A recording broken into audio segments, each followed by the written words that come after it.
Chapter है क्षेत्रफल और आयतन का, ठीक है। तो बच्चों हमने इसमें देखेंगे, हम देखो आयत के बारे में पढ़ेंगे हम पहले। तो आयत क्या होता है कि आयत में आमने सामने की जो भुजाएं आयत की बराबर होती हैं, ठीक है, एक चीज। दूसरी चीज, इसे हिंदी में आयत और इंग्लिश में रेक्टेंगल बोलते हैं, ठीक।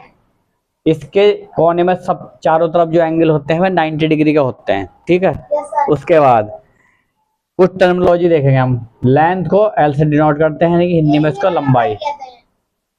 ब्रेथ, ब्रेथ को हम बी, और चौड़ाई हिंदी में इसे चौड़ाई बोलते हैं। पेरीमीटर, परिमाप। एरिया, एरिया को क्षेत्रफल बोलते हैं, ठीक है। और रेक्टेंगल को हिंदी में आयत बोलते हैं। अब इसके सूत्र के बारे में पढ़ेंगे हम। तो सूत्र, आयत का सूत्र होता है आयत का क्षेत्रफल L इंटू बी, यानी कि लंबाई गुणा चौड़ाई।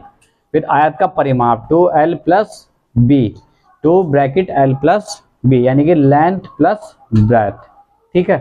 उसके बाद हम पढ़ेंगे वर्ग के बारे में। वर्ग इंग्लिश में स्क्वायर बोलते हैं। इसकी सारी भुजाएं क्या होती हैं बच्चों? सारी भुजाएं बराबर होती हैं, ठीक है। All side are equal.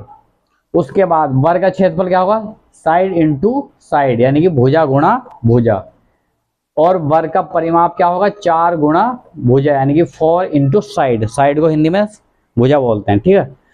उसके बाद अब हम पढ़ेंगे क्यूब के बारे में। बच्चों आपने देखा होगा कि क्यूब, चौक का डिब्बा देखा है ना? चौक का डिब्बा जो है चारों तरफ से उसके सारे जो है सारे एजेस क्या होते हैं? उसके बराबर होते हैं।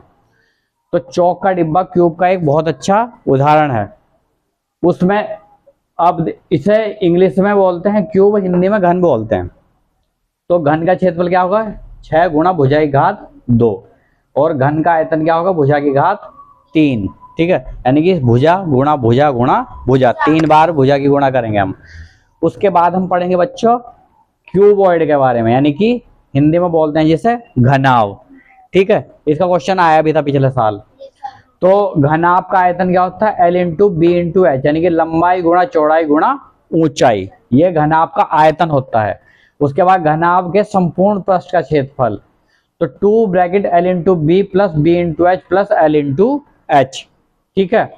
पहले चौड़ाई की ऊंचाई से गुणा कर दो, फिर लंबाई की ऊंचाई से, और L इंटू बी तो गुणा हो ही रहा है, ठीक है, सामने। तो ये हमारे इसके हुए सारे सूत्र। इस पे अब हम करेंगे बाद में, क्वेश्चन करेंगे इसके ऊपर हम, ठीक है। क्या है समझ में?